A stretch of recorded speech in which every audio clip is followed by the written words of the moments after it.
and welcome to the Talk with Tariro. Today on the program, we are looking at the issue of HIV and disability. When we are looking at research, it has shown that lack of education is indeed a contributing factor to harmful behaviors that lead to HIV and AIDS.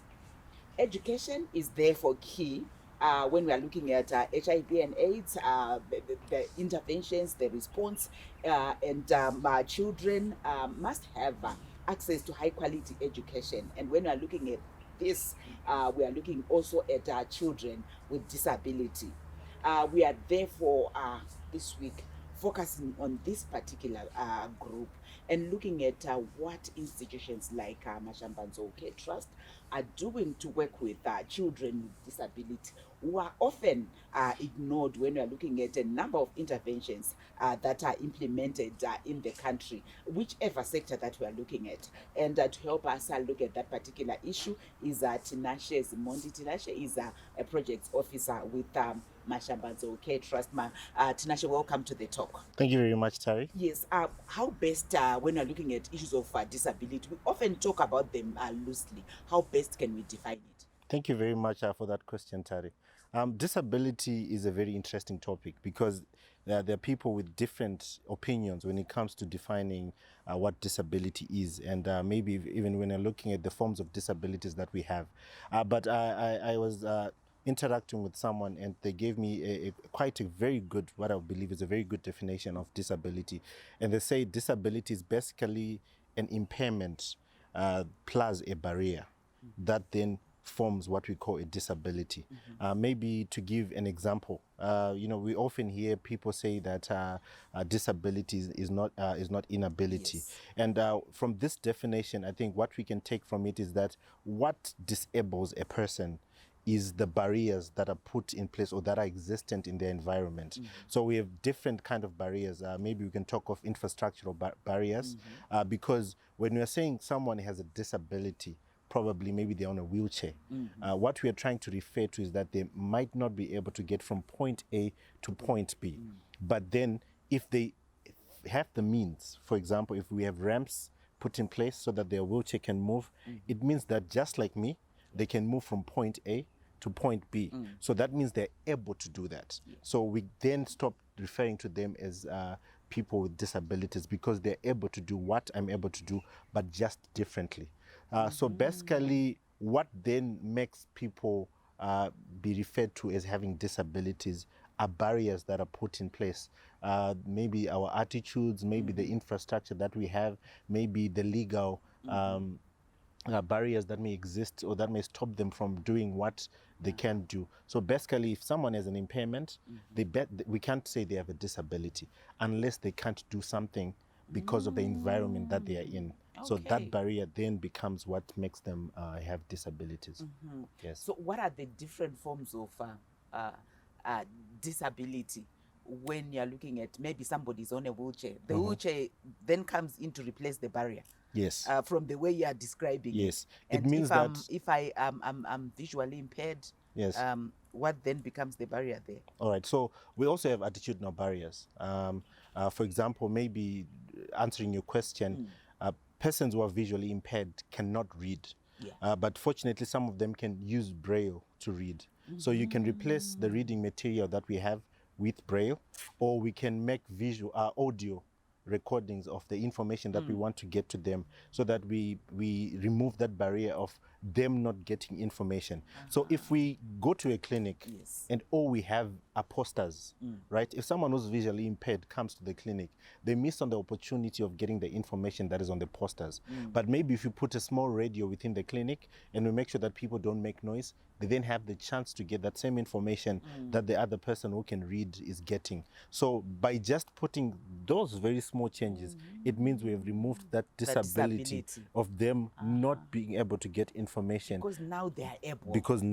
Able. So that is basically what disability is. I must admit, this is my first time to actually have someone explain it in such a way, and I'm sure all of us at home, we are really benefiting. And just listening to Tinashe, I'm saying let's remove that disability so that everyone is actually able. So when you're looking at HIV, what is the link with disability? All right. So for people to take preventative measures, they have to be informed Yes. correctly, and they also have to get as much information about the HIV virus as possible. HIV also requires counseling. It's a very important aspect of HIV, and I think the biggest communication then becomes the biggest barrier becomes communication. Because, for example, if you take people who are hard of hearing, they might not be able to communicate with the nurses, with the primary counselors at the local health institution because of their impairment. Yes. So what then happens now with HIV is we then have to take deliberate steps to ensure that the required information, the support also gets to persons with, disabilities. We shouldn't just maybe sit back and say we are doing HIV awareness campaigns, the information is getting out there. But what about, like I said earlier on, those who are visually impaired, those who are hard of hearing? Are we making use of ways of communication that actually make sure that the information gets to them? So when it comes to HIV and disability, the link then becomes that there's always an extra mile we have to put in when it comes to HIV programs and activities to make sure that persons with disabilities are also beneficiaries of whatever we'll be trying to achieve. Yes. I know we will try and tackle that in the second segment, at Tinashe, where for a lot of people, when they're looking at somebody with disability and then having HIV, they always look at it as a double blow. Yes. But really, I would want you to unpack it. We know you work with people living with HIV on a regular basis. Yes. Really to unpack it, looking at why we need to have that deliberate effort to focus on people with disability. And when we're looking at offering them HIV services, we know a lot of them have actually complained that those services are actually not there. So after the break, we will continue with this discussion at Tinashe unpacking it for us. Join us.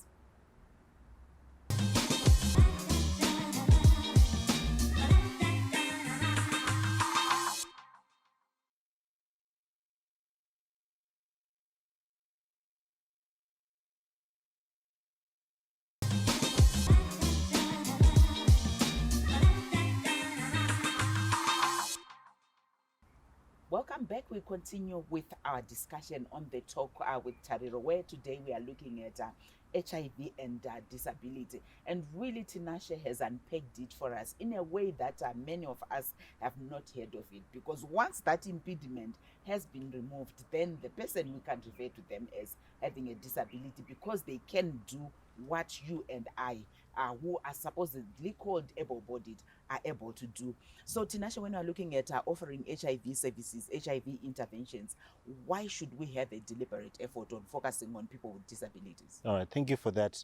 The reason why we should now have a deliberate effort is because we have figured out that a lot of times these people are left behind when it comes to activities that are meant to deal with HIV and AIDS, be it for prevention, treatment, care, or support in general. So the reason why we now have to take steps that make sure that these people are included in these activities is because for a long time they've been left behind. And also we have had challenges like attitudes. You know, if someone comes to the clinic and probably they have a disability and they're HIV positive, you find people having responses like, waimbozviitirei, hausikuona kuti iwewe utone dambudziko kudhara here. Saka waizviitirei. We try and treat probably a person with disabilities as being asexual, but we forget that they're actually just people like us. They're people like us. They do have feelings. They do engage in sexual activities, and because of that, we have to make sure that they're included in programming. The other issue is to do with information. Information should get to everyone. You know, you'd be surprised that we had an experience with a client who was hard of hearing before, who actually thought that ARVs should not be taken every day.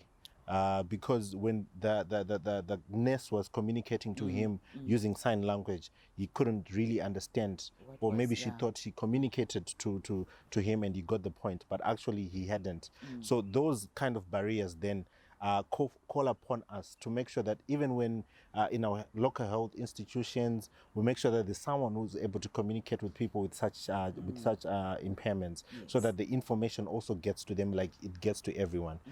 Yeah. And when we're looking at the inclusion that you are alluding to, when should it start? Thank you very much for that question, Tari. The inclusion should start as early as possible. And I believe the first port of call for us to make sure that information gets to these people is in our schools. Because right now, with the new curriculum, with new information coming everywhere, children are learning about these issues in schools. And I think it's very important for us to catch them young, as they say, and make sure that when we are in the schools, when we are offering that education, that's when we should then get the information to these people, so that they grow up knowing and understanding issues around HIV and AIDS, or sexual, reproductive, and health, and other related topics. You know, Tinashe, when you are speaking to all these issues and catching them young and all that, you know, as citizens, sometimes we perpetuate stigma. You know, where even in terms of terminology, yes, when we are speaking to persons with disability, vis-a-vis me maybe saying you are disabled. Yes. What's the difference there? Maybe unpack for us the importance of even the terminology that we use on a day-to-day basis. Yes. So the idea behind the terminology is that we always have to look at the person first, Yes, before we look at the disability. When we say someone is disabled, we have looked at what they cannot do before we looked at the person. So the reason why we say persons with disabilities is because we're trying to appreciate the person before we look at their impairment. And if we can go back to our definition, remember that the disability always depends on the environment that these people are in. So when no one can be constantly disabled. It's all about us being able to support them so that they then become able. Yes. So the idea behind the terminology basically is just looking at the person first before you look at the disability. So that's why we then say persons with disabilities as compared to saying disabled people. Yes. I'm sure for us as Zimbabweans, that's really a challenge for us. Call to action in terms of how we refer to people. We often stigmatize through the wording that we use on a day-to-day basis. Tinashe is really doing his best to unpack these issues. He is saying, let's look at the person before we look at them being disabled, because once we provide, we make the environment friendly, we make whatever service we are offering friendly, that person can access the same service, can perform the same duties that I'm performing. And as a result, we do away with the stigma that is associated with people with disabilities. So Tinashe, when you're talking about catching them young, I'm also inclined to now think about our education system.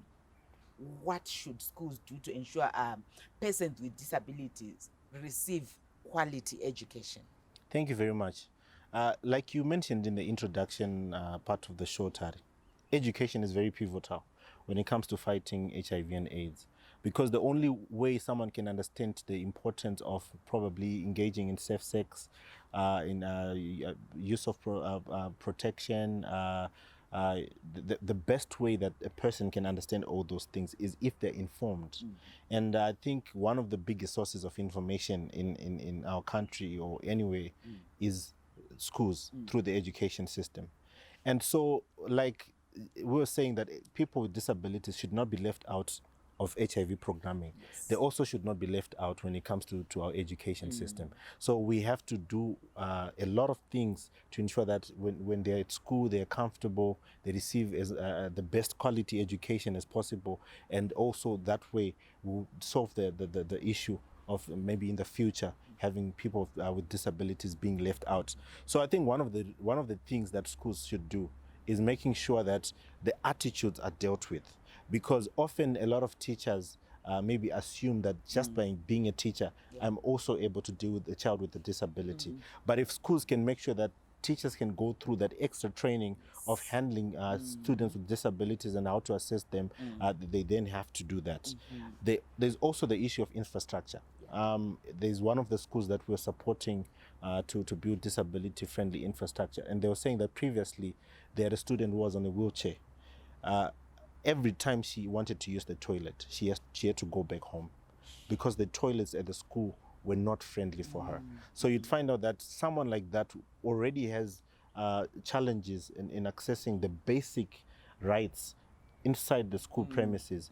They probably have low self-esteem.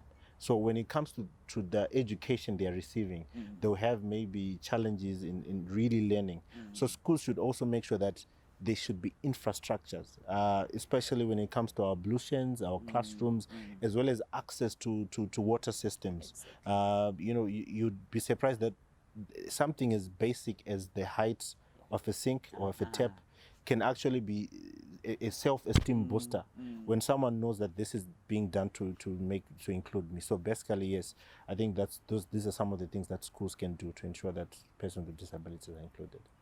Our discussion continues after the break.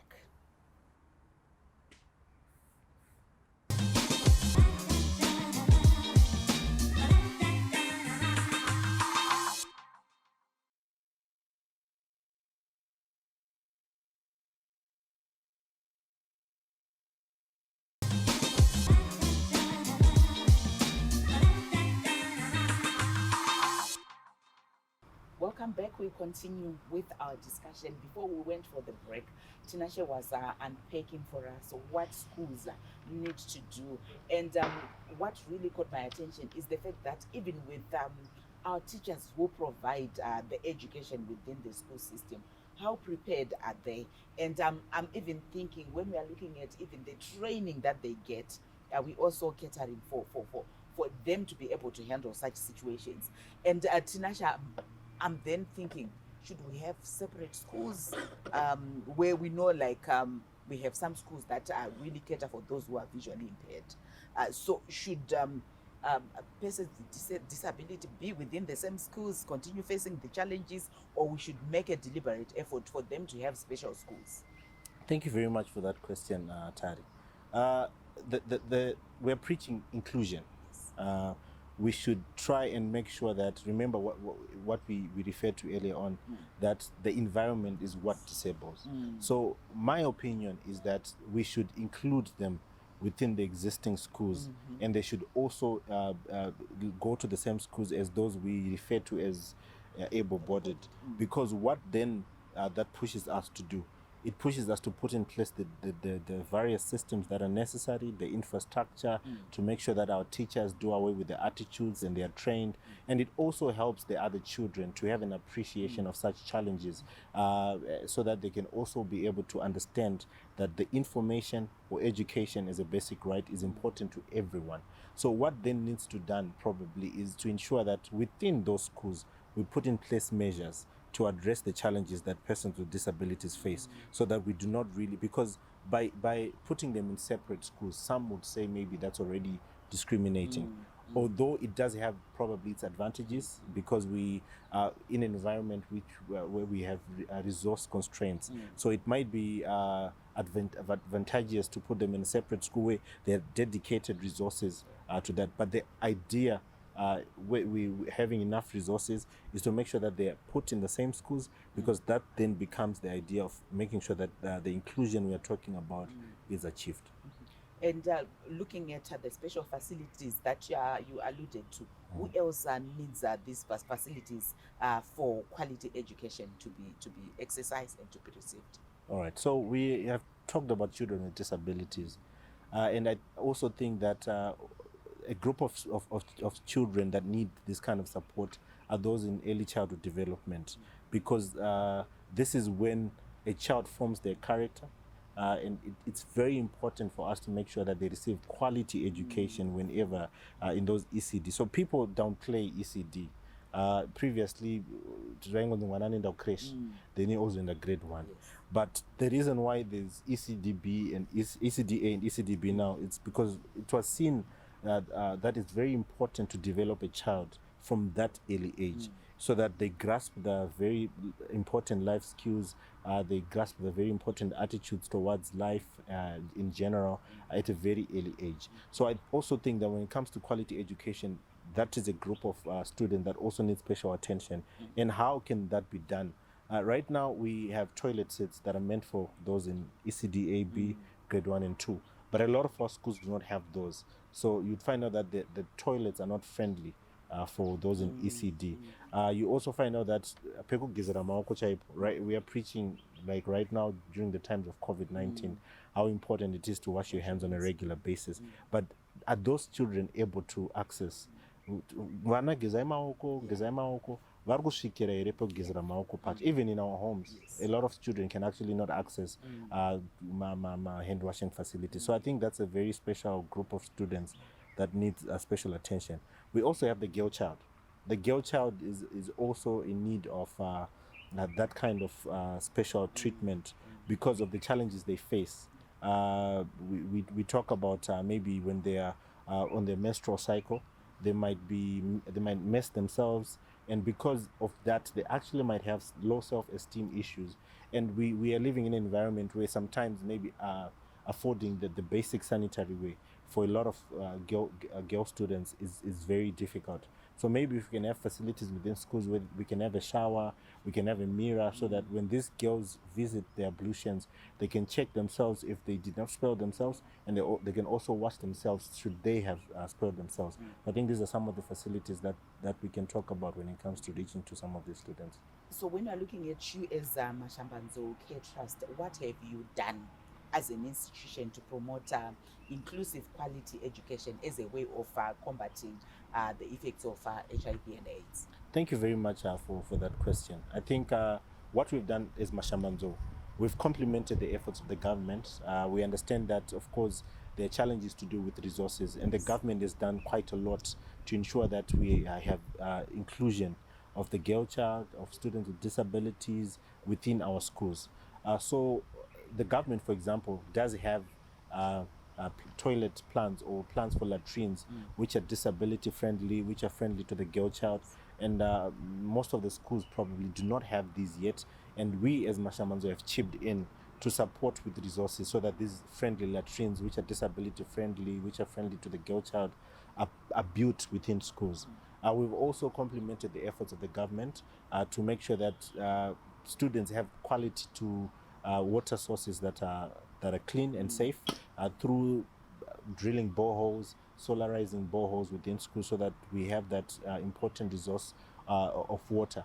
But I think one of the most important things we've also done is to train the teachers, which we call teacher mentors, on issues to do with child protection, HIV and AIDS, sexual reproductive health and rights, as well as disability inclusion, so that when they go back to their schools, they can then make that difference. So basically, these are some of the efforts that we are doing as Mashambanzou to ensure that students receive the best quality education.